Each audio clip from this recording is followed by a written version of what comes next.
Joe, only one place to start. The rundown just says Manchester United in front of me, mate. A lot of talk from pundits, fans alike about the week. A lot going on at Man United. So we thought now would be the perfect time to get our guest. Bearing in mind we've got a United guest and I would say a very honest, neutral head in the studio. A good time to dissect the biggest problems at United. Hit us with the rules, mate. Yeah, I mean, we do this once a year, don't we? It is literally, I think, the third year in a row we've done this. Today we're going to be ranking the biggest problems at Manchester United. We've got 5 different tiers, 5 obviously being the lowest, least priority, 1 being the worst problem. We've given the guys 5 different options. So we're going to be talking owners, infrastructure, transfers, players and manager.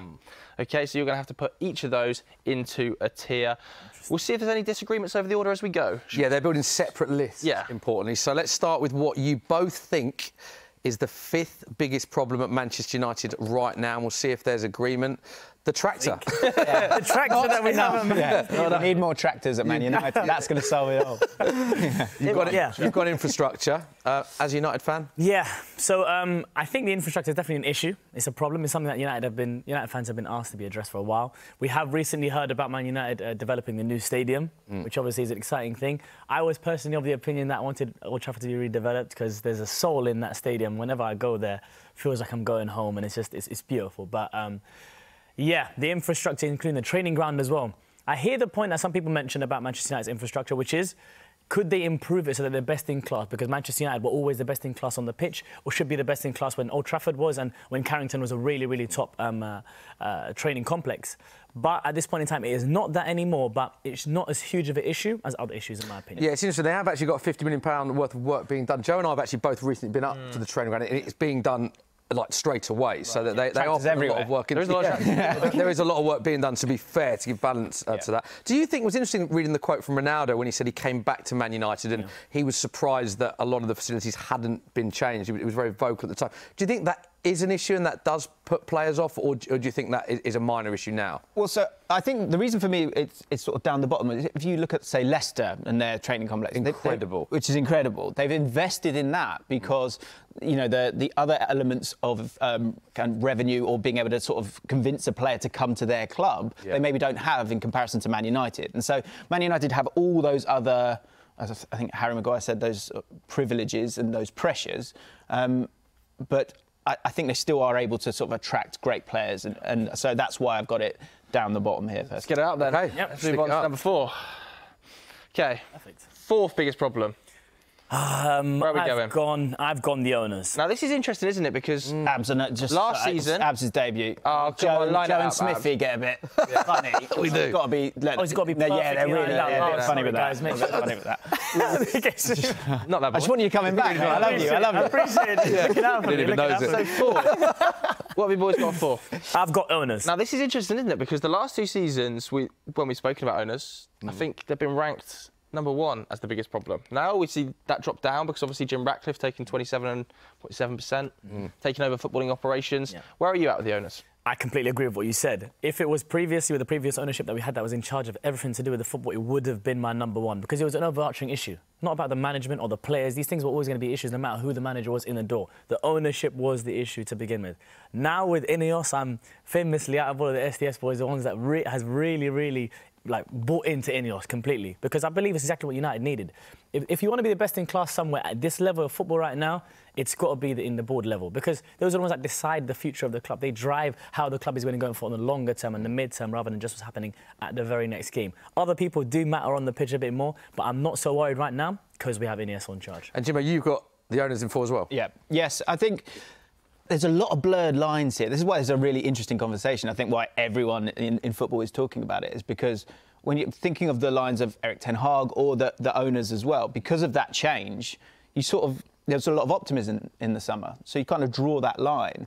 And I think, as I've said, you get the best in class, which is what, the phrase that we're going to keep saying. Yeah. But you have that, and then it works its way down, not the other way. And I think that's what Erik ten Hag has been battling against previously, because maybe the endeavour was there, but maybe the knowledge wasn't. And now you've got experience and knowledge in those key elements of the sporting side of it. And it all comes down to winning games. And so having those people that are going to allow that when it comes to the sporting side in terms of the ownership, the Glazers is a different issue, and the fan base feels very different on that. But having those two separate parts is, I think, is very helpful for Man United in terms of them moving forward. And I think the reason why we're having this conversation right now is that the progress that every Man United fan was hoping to see, they haven't seen that yet. But in terms of sort of going after Ineos, let's say, I think it's very where you're drawing your line. It's this season, isn't it? So it's 6 games. You know what I mean? Yeah. All right. Let's put them up at 4. Okay, so they're both at 4. Let's have a look at what you think.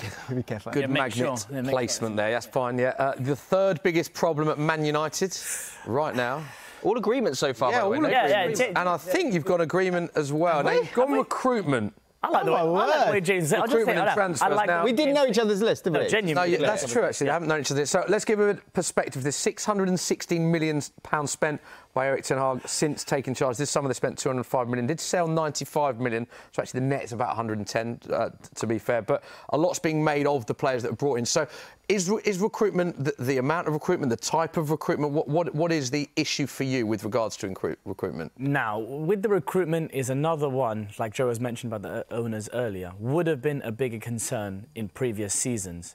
But as of right now, what I do believe is that with this new ownership, it links previously to the last one as well. Their recruitment is going to be a bit more astute. I feel like in the previous campaigns under different managers, they've been going for marketing signings. That's what United have been known for. Let's get a big name in, and that will get a lot of fans very excited about it. What I think over the last couple of windows, what we've seen, especially the first summer window under Ineos, is a bit more smart signings, getting De Ligt and Mazraoui for good prices. Together, I think it was about £50 million combined. Roughly. Xerxes too, right? Xerxes again, another one for a really good price, which was Serie A's young player of the year. Exactly. So these are smart signings for good price tags.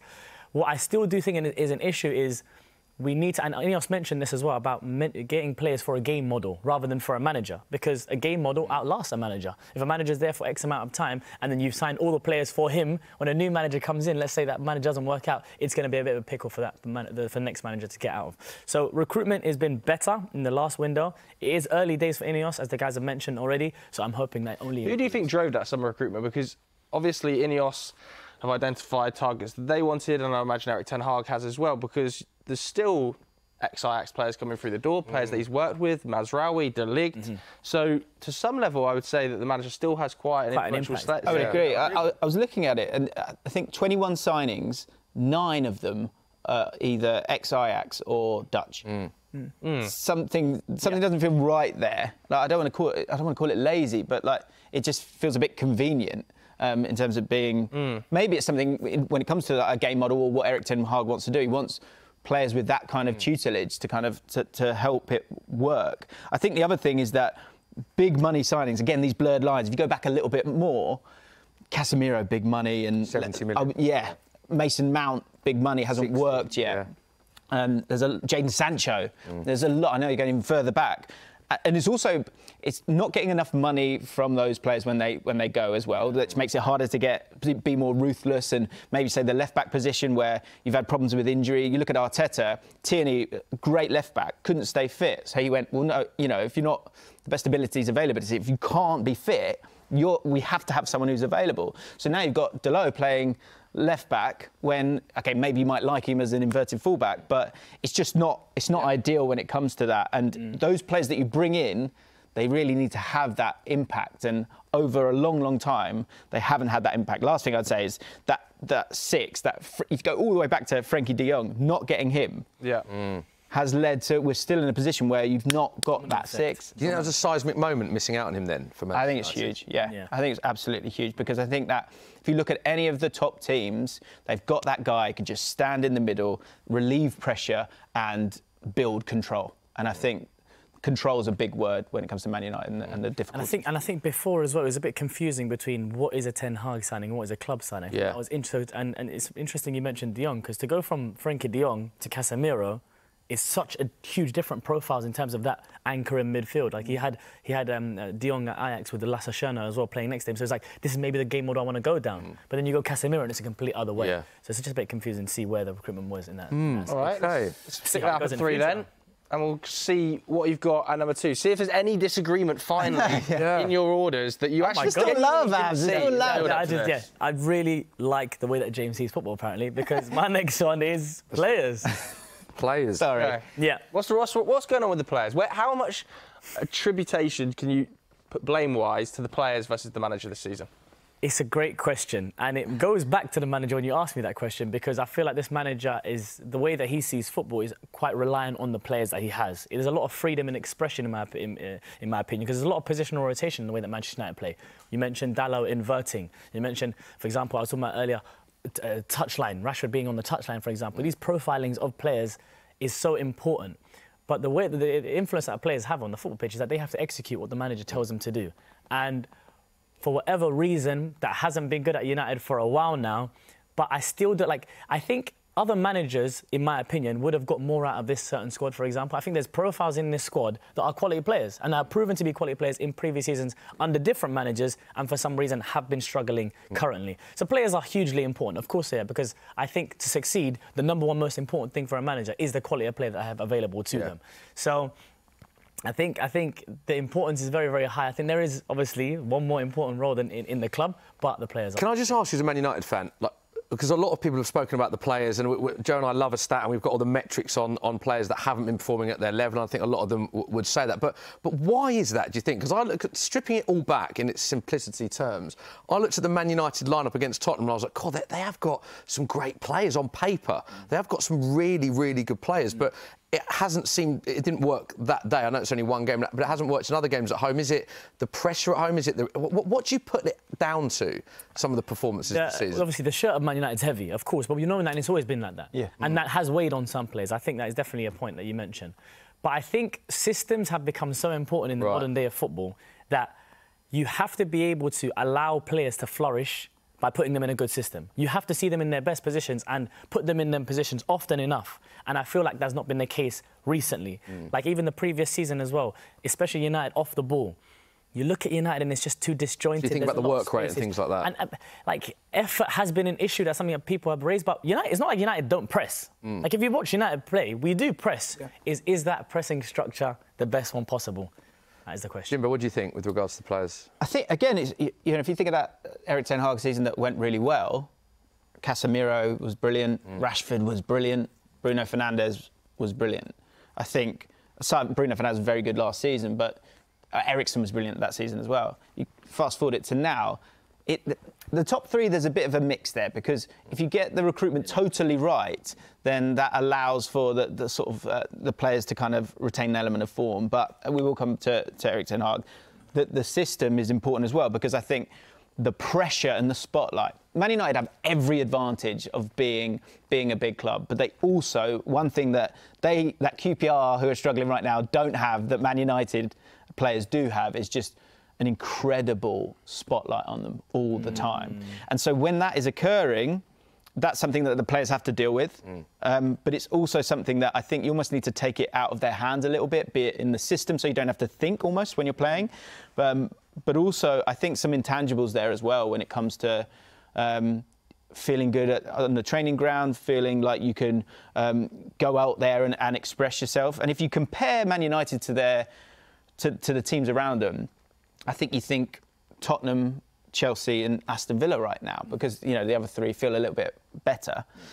And Aston Villa look brilliant without the ball. Chelsea look incredible in transition. And Tottenham look great on the ball.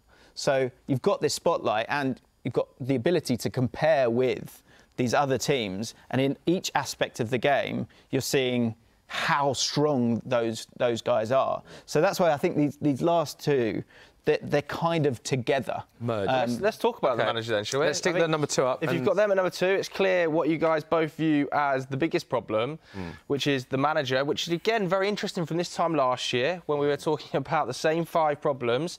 The manager was right down the bottom, in and amongst, 4 on the rankings from the likes of Cam. So why do you think that has changed so drastically? I feel a bit sorry for Erik. I'll be honest, I do. I think last season injuries were a huge issue, and I feel like they weren't an excuse, they were a reason why things weren't going well, for sure. And I think that can't be denied. But what I did see, regardless of the injuries last season, is almost a stubbornness to allow United to look easy to play against.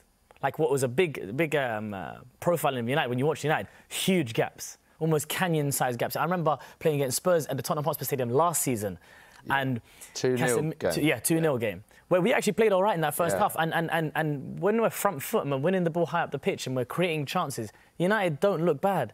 But then when we're off the ball, and I feel like it's so important, because we look at, for example, Arsenal, not to compare the project, because there's two completely different projects, but the emphasis that Pep and Arteta, for example, have on nullifying the opposition is so high.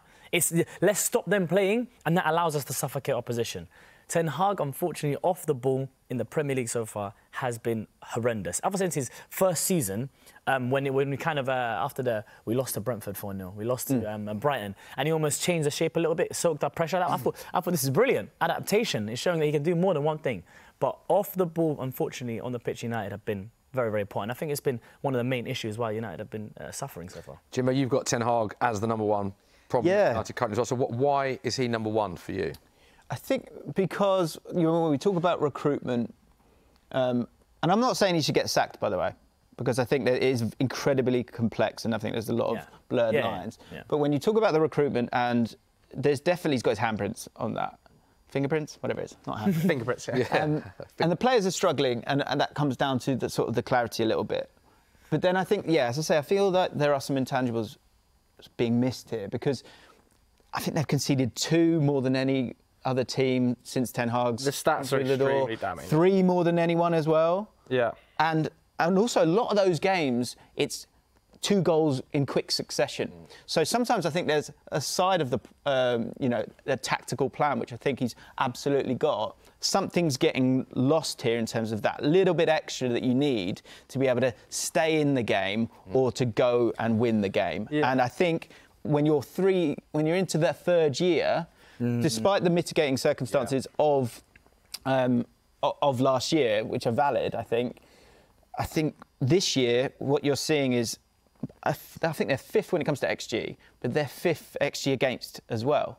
So it's that part of the game that I think is a massive problem. The goal difference, both sides. The goal difference, isn't it? Like you look across the 82 fixtures in the Premier League, plus 11 goal difference. In that same time, Manchester City plus 131, Arsenal plus 114. To be at plus 11 across over 2 seasons now. And I think he's not won nearly 50% of his games. Yeah. And the problem is, with Man United, there is that different kind of pressure. And you can't just... You have to evolve. So the first season, when they were that little bit more pragmatic, that's fine, and they kind of got over the line with some incredible form.